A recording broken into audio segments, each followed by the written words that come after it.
in this land of ours has deviated from the way of the people and the path of their Salaf, and has persuaded paths that were unknown to their Imams, and innovated in such a way that their ignorance and deficiency in comparison to the scholars before them became clear. And Ibn al-Jawzi outlined a program for the student of knowledge that would enable him to reach the utmost limits of his potential when he said, and the first thing that should be undertaken by the student of knowledge during his youth is the precise memorization of the Quran, since it should be memorized until it is so strong it is like a part of him, literally flesh and blood. Then the student should be introduced to the Arabic grammar so that he can recognize grammatical errors.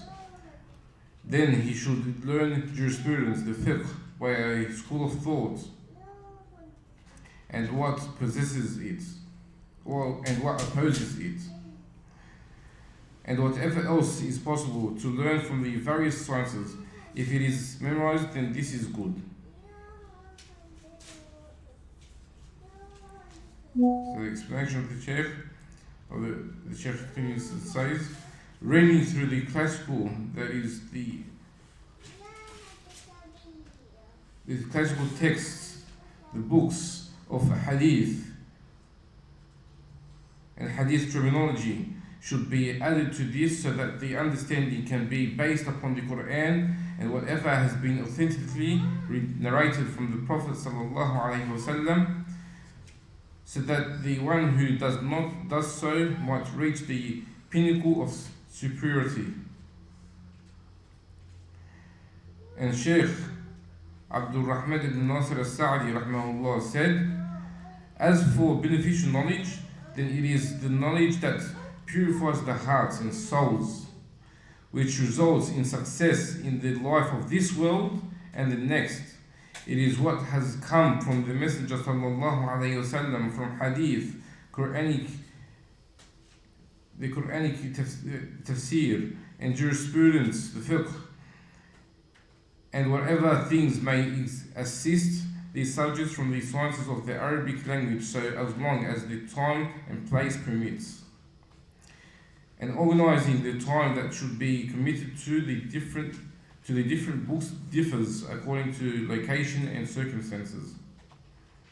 And the ideal situation here in our eyes is that the student of knowledge exerts effort in memorizing the shorter, there is the summarized books of the discipline that he is focused upon.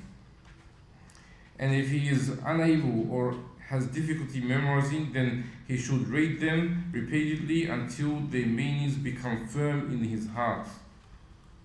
Then the remaining books of the same discipline become more or less a clarification or explanation for the foundation that he has established and learned. So if the student of knowledge memorized Al-Aqidah al-Wasatiyah by Shaykh al-Islam Ibn Taymiyyah rahmahullah, and Thalathat al-Usul, and Kitab al-Tawhid by Shaykh Muhammad ibn Abdul Wahhab rahmahullah, and in the jurisprudence fiqh there is Mukhtasar al-Dalil and Mukhtasar al-Muqni', and in hadith there is Bulugh al-Maram, and in Arabic grammar there is Al-Ajrumiyyah. And the student should strive to learn these books and refer to whatever he can from the explanations of the books or the books of their respective disciplines, since they are similar to an explanation of them. This is because once a student of knowledge has preserved the fundamentals such that he possesses a complete familiarity with them, all of the other books of the various sciences become easier for him, regardless of whatever they were, small or big. And whoever ignores the fundamentals will be prevented from achieving success. So whoever is diligent concerning these beneficial sciences and relied upon Allah and sought His assistance will be blessed in his knowledge and the path that he has set out on. And whoever set out on another path in search of knowledge other than the path of benefit has wasted his time and will find nothing but hardship. And this is well known through experience and observation.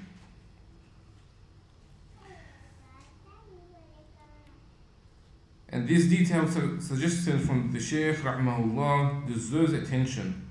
And we have read through the compiled biographies of our scholars, and there is not a single one of them who abandoned this way.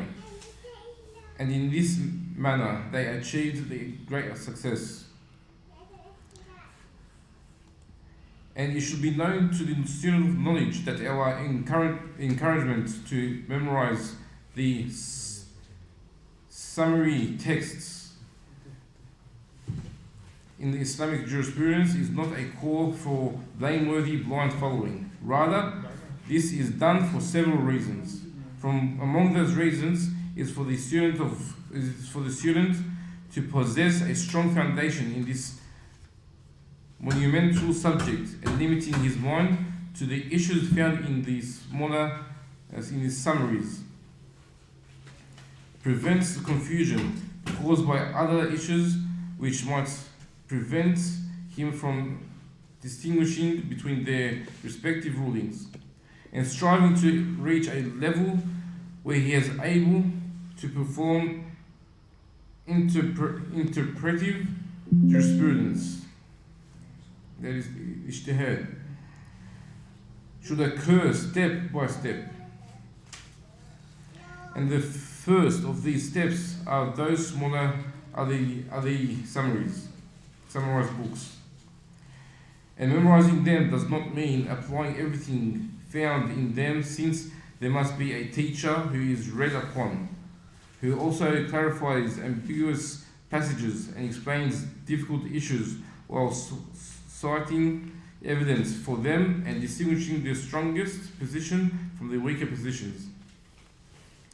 Entering into this issue is from the matters which require great depth and was not practically intended here. Instead, I will suffice myself with the mention of some speech of the great impartial one and the distinguished educator, the prominent scholar Al-Dahabi rahmahullah, since he's classified every person according to his level. He said, the one who attained the level of interpretive ijtihad jurisprudence, which was recognized by several of the imams, it is not appropriate for this person to blindly follow. Likewise, the beginner jurist and the lay person who has memorized the Quran or much of it, it is never appropriate for them to perform ijtihad of jurisprudence, so how could they even do so? What would they say, and upon what would they base their opinions? How could they fly when they have no wings? And the third category is the complete jurist who is aware and has the understanding and knowledge of hadith. This individual has memorized the summarized text in the branch subjects and a book in the fundamental principles, just as he has also read about Arabic grammar and possesses good character in addition to his memorization of the Quran and readings in Quranic tafsir and strong debating skills. This is the level of the one who reaches the level of restricted ijtihad and is qualified to examine the evidence of the scholars.